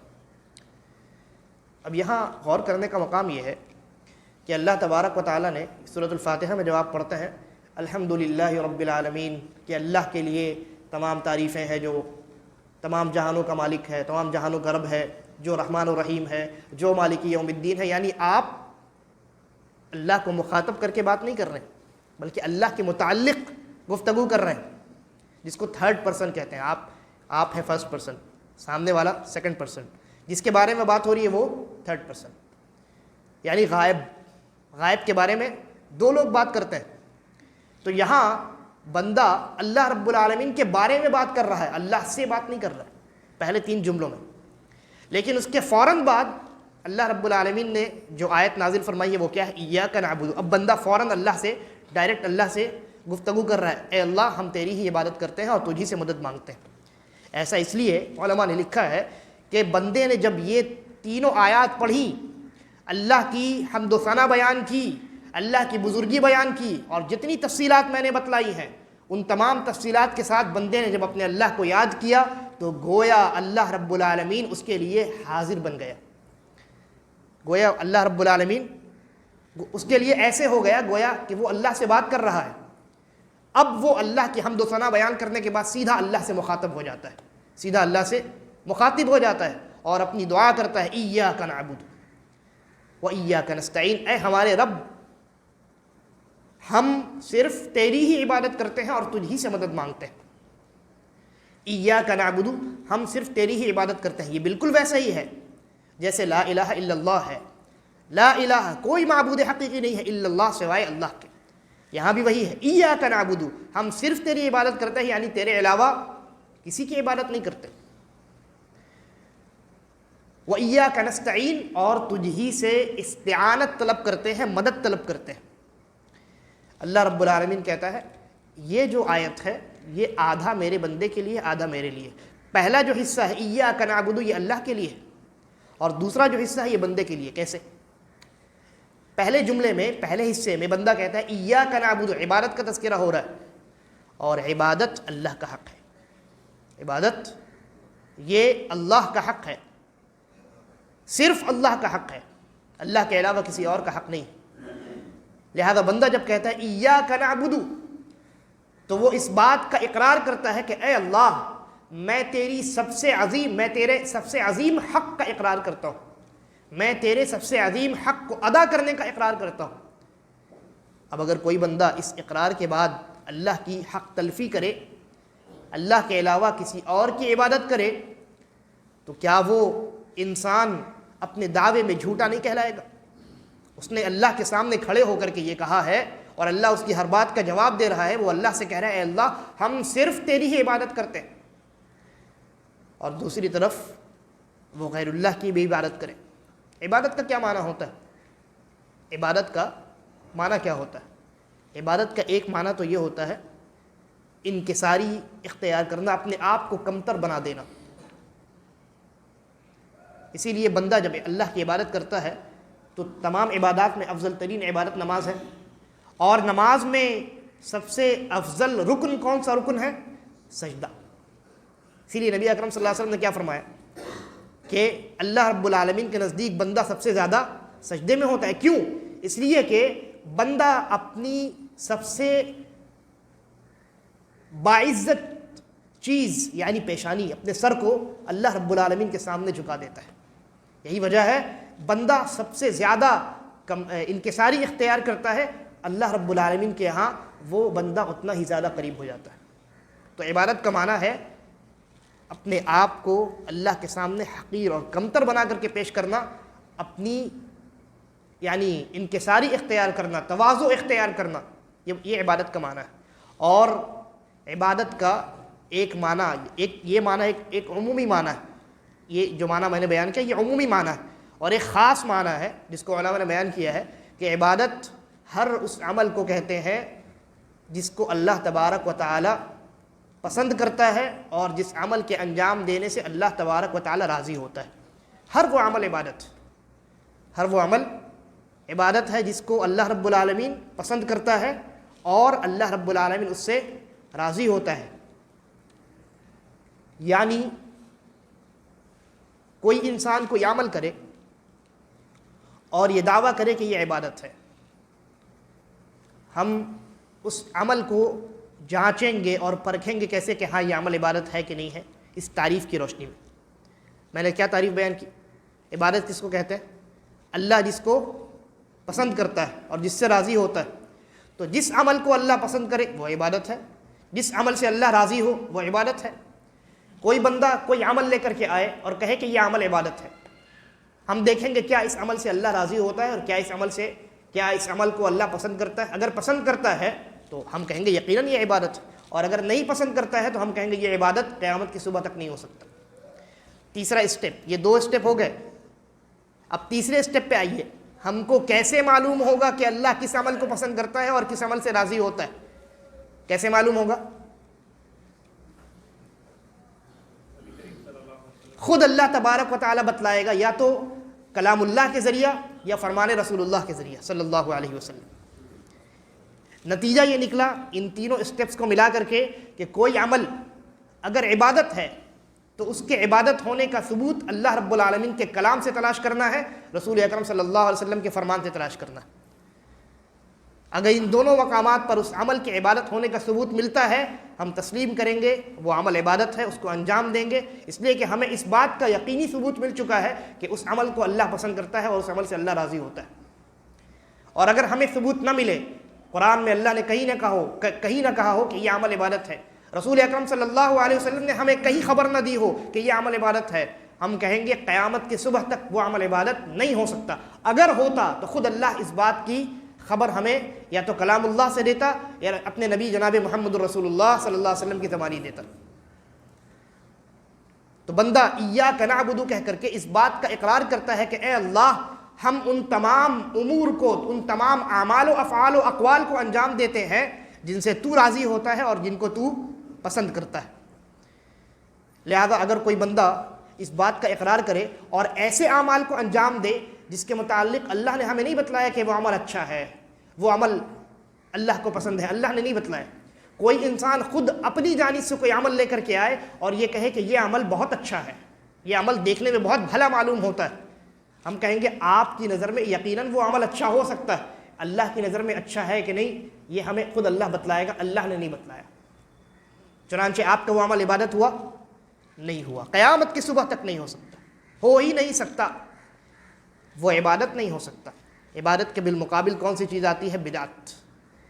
بدعت کہتے ہیں وہ چیز جس کے عبادت ہونے کا ثبوت شریعت میں موجود نہیں، وہی بدعت ہے. نبی اکرم صلی اللہ علیہ وسلم نے فرمایا من احدث فی امرنا ھذا ما لیس منہ فہو رد. جس نے ہمارے اس دین میں کوئی ایسی نئی چیز کو ایجاد کر لیا، ما لیس منہ، جو اس شریعت میں سے نہیں ہے، یعنی جس کے عبادت ہونے کی دلیل اس شریعت میں موجود نہیں ہے، فہو رد، وہ عمل قابل رد ہے، اس عمل کا کوئی اعتبار نہیں ہوگا. یہی بدعت کی تعریف ہے. لہذا جب بندہ یہ کہتا ہے ایاک نعبد، کہ اے اللہ ہم صرف اور صرف تیری ہی عبادت کرتے ہیں، تو جہاں وہ اللہ کی الوہیت کا اقرار کرتا ہے کہ اللہ کے علاوہ کوئی معبود برحق نہیں ہے، حقیقی معنی میں صرف اللہ ہی عبادت کا مستحق ہے، وہیں وہ اس بات کا بھی اقرار کرتا ہے کہ وہ انہی اعمال کو عبادت سمجھ کر کے انجام دیتا ہے جن کو خود اللہ تبارک و تعالیٰ نے کلام اللہ میں یا فرمان رسول اللہ میں صلی اللہ علیہ وسلم عبادت قرار دیا ہے. تو عبادت اللہ کا حق ہے، اسی لیے یہ حصہ اللہ کا ہے.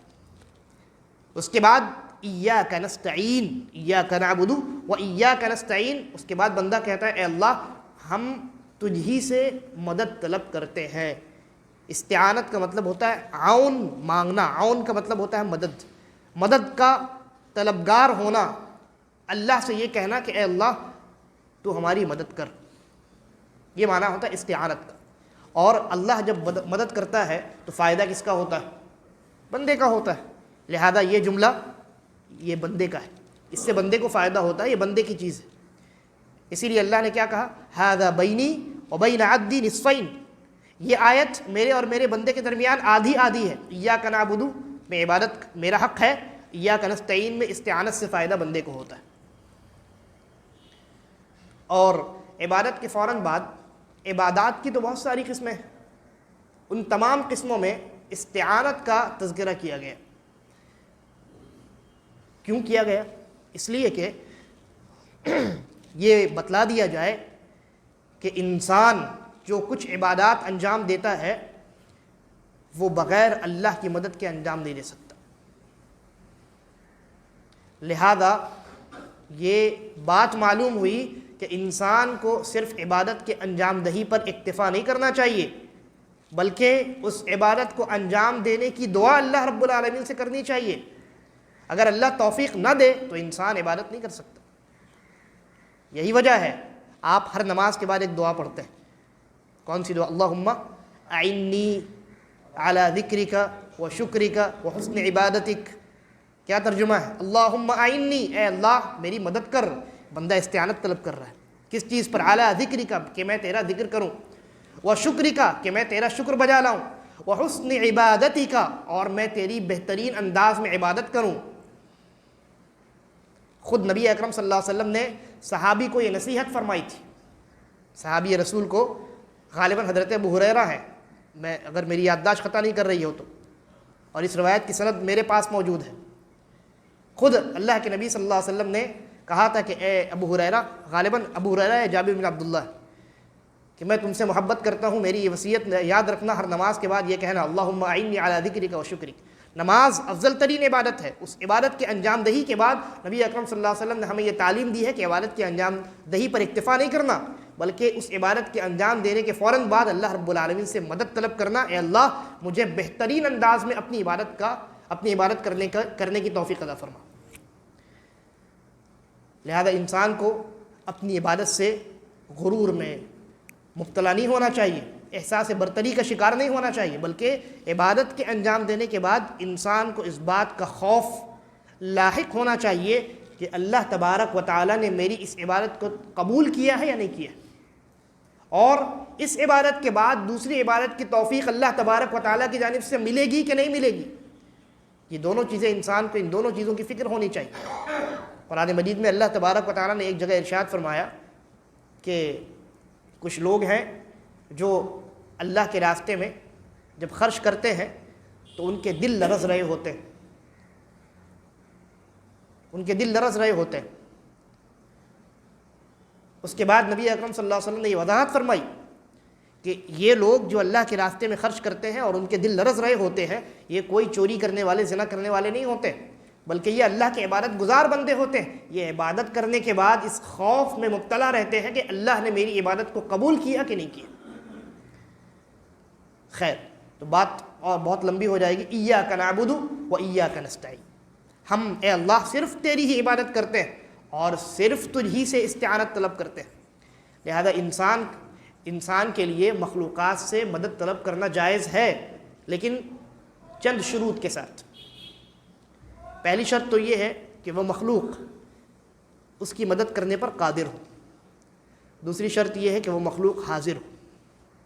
اگر حاضر نہیں ہے اور قادر ہے، مثلا میرا موبائل اگر میرے گھر پہ چھوٹ گیا، آج تو موبائل کا زمانہ ہے، فون کر کے بول سکتے ہیں.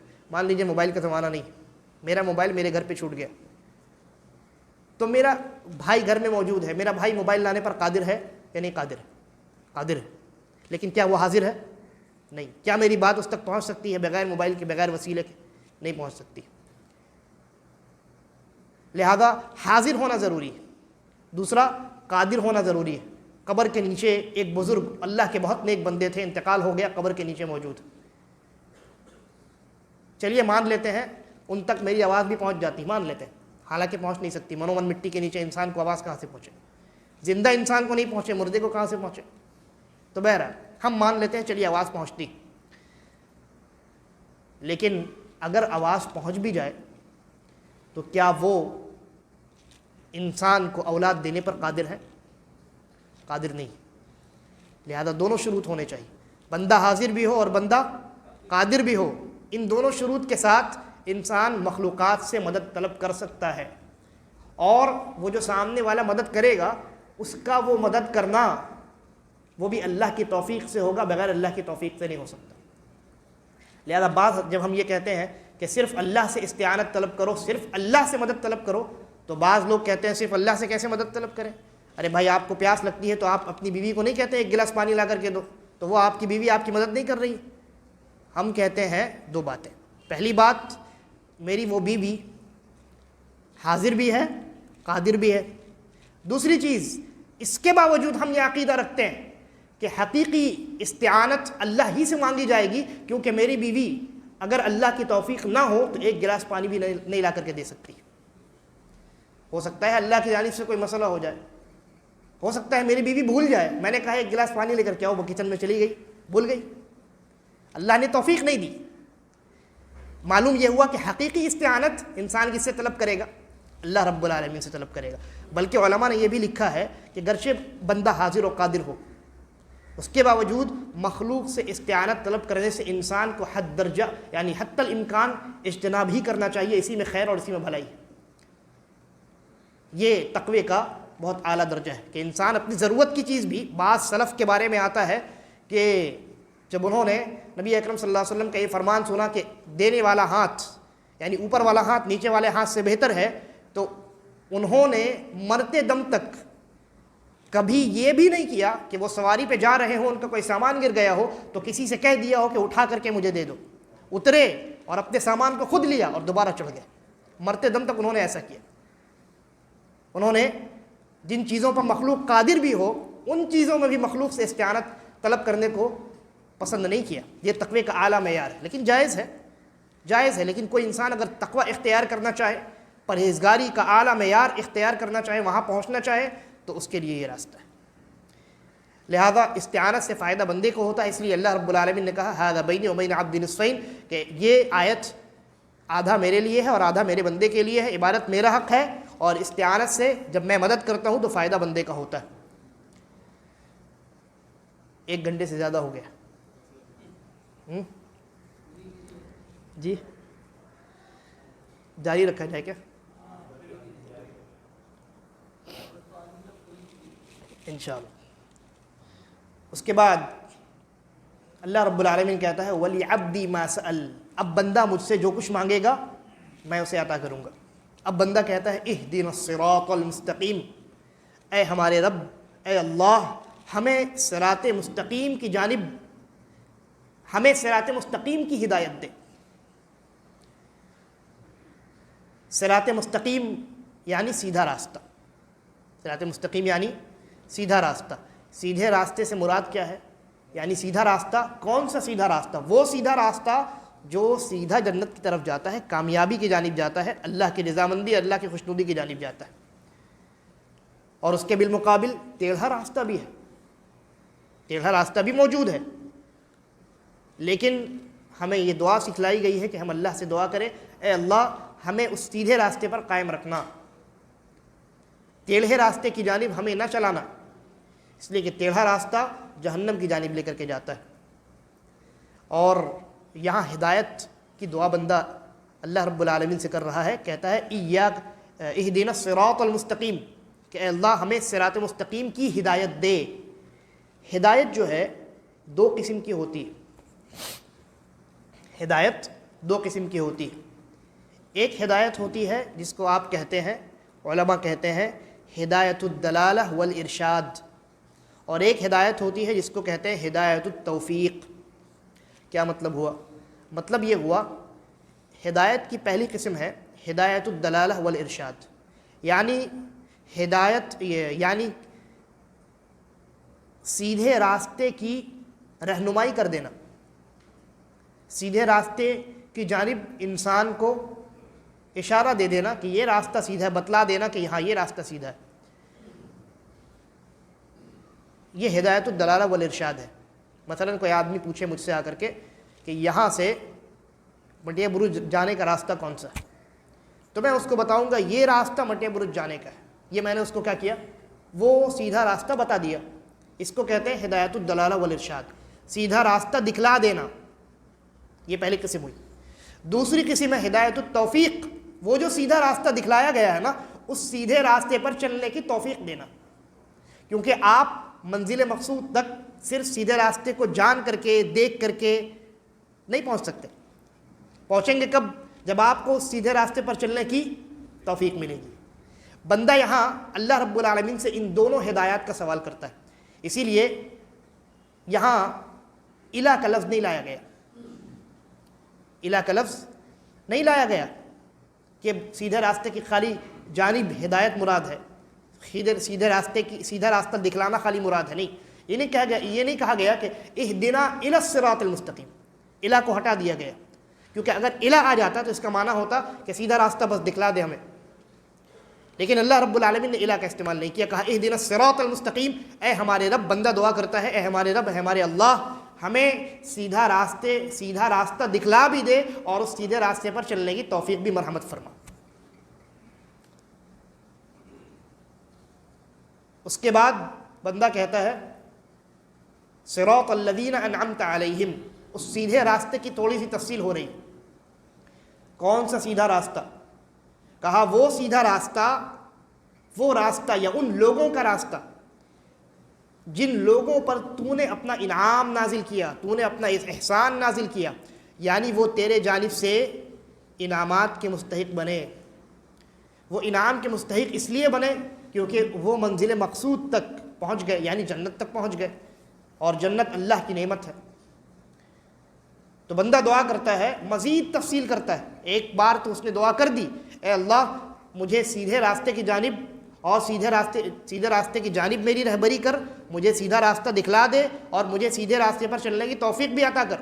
ایک مرتبہ بندے نے دعا کر لی، لیکن اسے اس راستے پر چلنا ہے اور اس راستے کے بغیر کوئی چارہ نہیں ہے، اس لیے مزید وضاحت کر رہا ہے.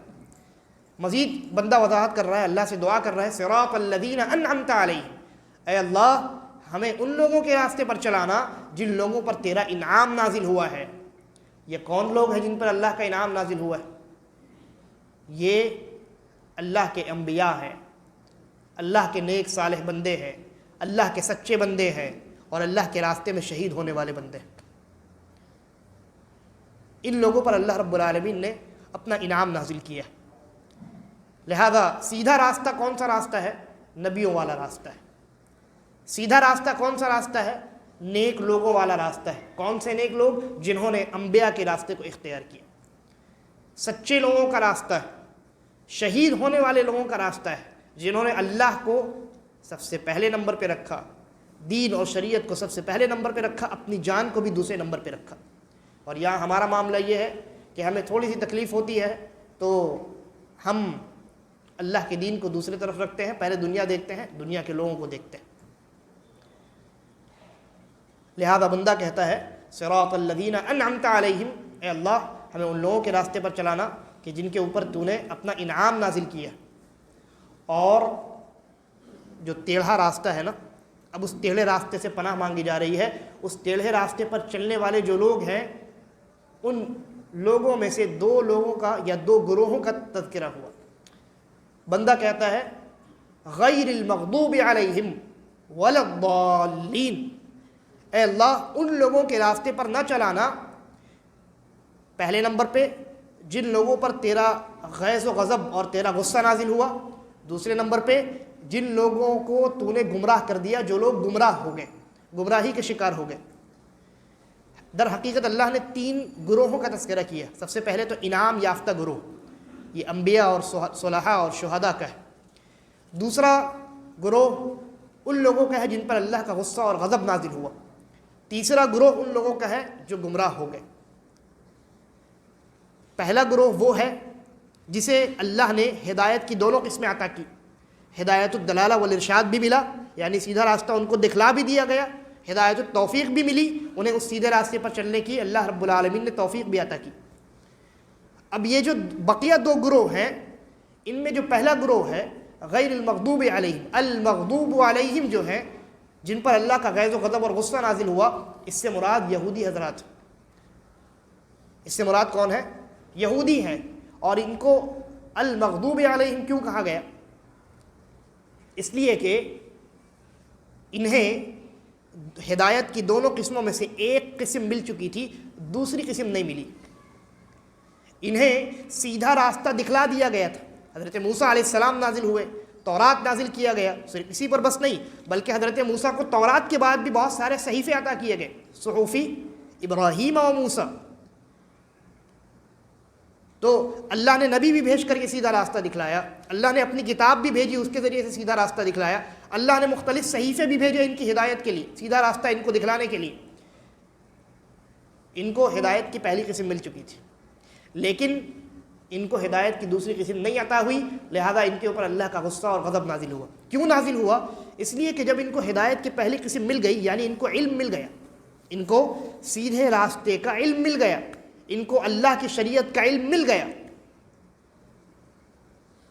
ان کو جنت کے راستے کا علم مل گیا، لیکن اللہ کے سیدھے راستے کا علم ہونے کے باوجود، اللہ کی شریعت کے علم کے ہونے کے باوجود انہوں نے اس راستے کو اختیار نہیں کیا، یعنی علم مل گیا، اس علم پر انہوں نے عمل نہیں کیا۔ صرف علم کا آ جانا بغیر عمل کے یہ اللہ کے غضب و غضب کو دعوت دینے والا ہے۔ یہی کیا یہودیوں نے یہی کیا، اور یہی روش ان کی حضرت موسیٰ علیہ السلام سے لے کر آج تک ہے۔ قرآن مجید میں اللہ رب العالمین نے کیا فرمایا؟ کہا کہ یہ جو یہودی ہیں یہ اللہ کے نبی کو اور شریعت کو بالکل ویسے ہی جانتے ہیں جیسے یہ اپنے بیٹوں کو جانتے ہیں یہ سیدھا راستہ کیا ہے، قرآن کیا ہے، حدیث کیا ہے۔ مستشرقین کن کو کہتے ہیں؟ مستشرقین، آپ نے سنا ہے لفظ کبھی؟ مستشرقین یہ علماء ہوتے ہیں، لیکن مسلمان علماء نہیں ہوتے، شریعت کے علماء، ہمارے دین کے علماء ہوتے ہیں، شریعت اسلامیہ کے علماء ہوتے ہیں، لیکن مسلمان نہیں ہوتے، یہودی ہوتے ہیں۔ جی مستشرقین کہتے ہیں ان کو۔ ان کا کام مقصد کیا ہوتا ہے؟ یہ سب سے پہلے شریعت کا علم حاصل کرتے ہیں، بہت دقت نظری کے ساتھ، خوب تحقیق کرتے ہیں،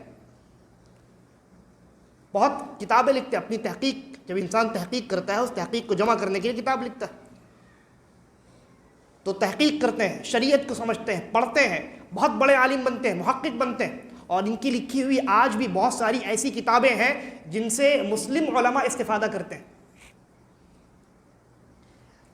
تو یہ جو مستشرقین ہوتے ہیں، یہودی ہوتے ہیں، یہ دین کو اس لیے پڑھتے ہیں تاکہ دین سمجھنے کے بعد مسلمانوں کو کیسے گمراہ کیا جائے یہ سمجھیں، اس مسئلے میں غور و فکر کریں۔ ان کو مستشرقین کہتے ہیں۔ تو یہ جو مستشرقین ہیں یہ یہودی ہیں، یہ دین اور اسلام کو اور مسلمانوں کو اور شریعت کو اور نبی اکرم صلی اللہ علیہ وسلم کو بالکل اپنے بیٹوں کی طرح پہچانتے ہیں اور جانتے ہیں، نام کے ساتھ، ہر ایک ڈیٹیل کے ساتھ سب کچھ جانتے ہیں۔ علم ہے ان کے پاس، بہت علم ہے، شریعت کا علم ہے، لیکن عمل نہیں ہے۔ علم ہے، عمل نہیں ہے، چنانچہ اللہ کا غصہ اور اللہ کی جانب سے عذاب ان کے اوپر نازل ہوتا ہے۔ یہ اللہ کے غیظ و غضب کے شکار ہوتے ہیں، اللہ کی جانب سے پھٹکار کے شکار ہوتے ہیں، مستحق ہوتے ہیں۔ تو پہلے تو ان لوگوں سے پناہ طلب کی گئی، غیر المغضوب علیہم۔ اس کے بعد ولضالین، جو لوگ گمراہ ہو گئے ان کے راستے پر بھی اے اللہ ہمیں نہ چلانا۔ یہاں ولضالین سے مراد نصرانی ہیں، جو حضرت عیسیٰ علیہ السلام کے ماننے والے ہیں، نصرانی حضرات۔ دیکھیے یہودیوں کے اندر علم تھا، عمل نہیں تھا، چنانچہ وہ جاننے کے باوجود انہوں نے عمل نہیں کیا، اللہ رب العالمین بہت غصہ ہوا ان کے اوپر، اللہ کی پھٹکار، اللہ کا غضب، غصہ نازل ہوا۔ یہ جو نصرانی حضرات ہیں انہیں ہدایت الدلالہ والارشاد ہی نصیب نہیں ہوئی، یعنی یہ عمل کرتے ہیں بغیر علم کے، یہ عمل کرتے ہیں بغیر علم کے۔ اسی لیے قرآن مجید میں اللہ تبارک و تعالیٰ نے کہا کہ مسلمانوں کے جو دشمن ہیں یہ مشرک، سب سے زیادہ جو قریب ترین دشمن ہے یہ مشرکین ہیں اور یہودی ہیں۔ جہاں تک نصرانیوں کا تعلق ہے تو یہ ظاہری طور پہ مسلمانوں کے لیے اپنی دشمنی ظاہر نہیں کرتے۔ کیوں؟ اس لیے کہ اس میں قسیس اور رہبان یعنی عابد و زاہد قسم کے لوگ بہت موجود ہیں جو ان کو نصیحت کرتے ہیں، بھائی اپنے کام سے کام رکھو، اپنی عبادت میں مشغول رہو، تم کو اور کسی کو کچھ بولنے کی ضرورت نہیں۔ یہ نصرانی حضرات، یعنی ان کے پاس علم نہیں ہے، جہالت کی بنیاد پر عمل کر رہے ہیں، ان کو معلوم ہی نہیں ہے سیدھا راستہ کون سا ہے، جو راستہ سمجھ میں آتا ہے چلے جاتے ہیں۔ اب جو راستہ کھائی کی جانب جائے گا تو گر جائیں گے کھائی میں۔ گمراہ، ضالین کا مطلب کیا ہوتا ہے؟ گمراہ، گمراہ، گم یعنی راہ، سیدھا راستہ انہوں نے گم کر دیا، اب وہ کسی دوسرے ایسے راستے پر چل رہے ہیں جو ان کو ضلالت کی جانب لے جاتا ہے، جہنم کی جانب لے جاتا ہے۔ لہذا ان کے پاس عمل بہت ہے، اور ایسا عمل ہے کہ ان کے یہاں خود اللہ نے گواہی دی کہ عباد اور زہاد قسم کے لوگ ہوتے ہیں، رہبانیین ہوتے ہیں، جو دنیا کو چھوڑ کر کے بالکل الگ تھلگ ہو جاتے ہیں، اللہ کی عبادت میں منہمک ہو جاتے ہیں، لیکن علم نہیں ہے، اعلیٰ وجہ البصیرہ اللہ کی عبادت نہیں کرتے، جہالت کی بنیاد پر اللہ کی عبادت کرتے ہیں۔ لہذا اللہ نے ان کے راستے سے بھی پناہ طلب کرنے کا حکم دیا ہے۔ معلوم ہوا کہ صرف علم بغیر عمل کے اللہ کے غیظ و غضب کو بلانے والا اور دعوت دینے والا ہے، صرف علم بغیر عمل کے کافی نہیں۔ اور یہ بھی معلوم ہوا کہ بہت سارا عمل بغیر علم کے برباد ہے، بیکار ہے، جہالت کی بنیاد پر کیا گیا عمل، جہالت کی بنیاد پر کی گئی عبادت اللہ رب العالمین کے یہاں قابل قبول نہیں۔ اور اس معنی میں کئی روایات بھی موجود ہیں، لیکن بخوف طوالت میں ان کو ذکر نہیں کرتا۔ تو بندہ جب ان دعاؤں کو کرتا ہے اللہ تبارک و تعالی سے، تو اللہ رب العالمین کیا کہتا ہے؟ کہتا ہے وَلِعَبْدِي مَا سَأَلَ، کہ اب بندے نے جو مجھ سے مانگا ہے میں اس کو عطا کرتا ہوں۔ یہ سورۃ الفاتحہ ہے، جس کو ہم شب و روز میں 17 مرتبہ پڑھتے ہیں صرف فرض نمازوں میں، لیکن کیا ایک مرتبہ بھی ہم ان معانی کو اپنے دماغ میں حاضر کر کے سورۃ الفاتحہ کی تلاوت کرتے ہیں؟ یقین جانیے اگر ان معانی اور مفاہیم کو، جو خلاصہ میں نے بیان کیا ہے، اگر اس کو سمجھ کر کے آپ سورۃ الفاتحہ کی تلاوت کریں گے تو آپ کی نماز میں وہ خشوع پیدا ہوگا کہ آج سے پہلے کبھی پیدا نہیں ہوا ہوگا۔ اس لیے کہ آپ کو اس بات کا جب احساس ہوگا کہ میں اللہ سے سرگوشی کر رہا ہوں، اللہ کے نبی صلی اللہ علیہ وسلم فرمایا کل یناجی ربہ، کہ بندہ جب نماز میں کھڑا ہوتا ہے تو ہر ایک بندہ اپنے رب سے مناجات کرتا ہے، سرگوشی کر رہا ہوتا ہے۔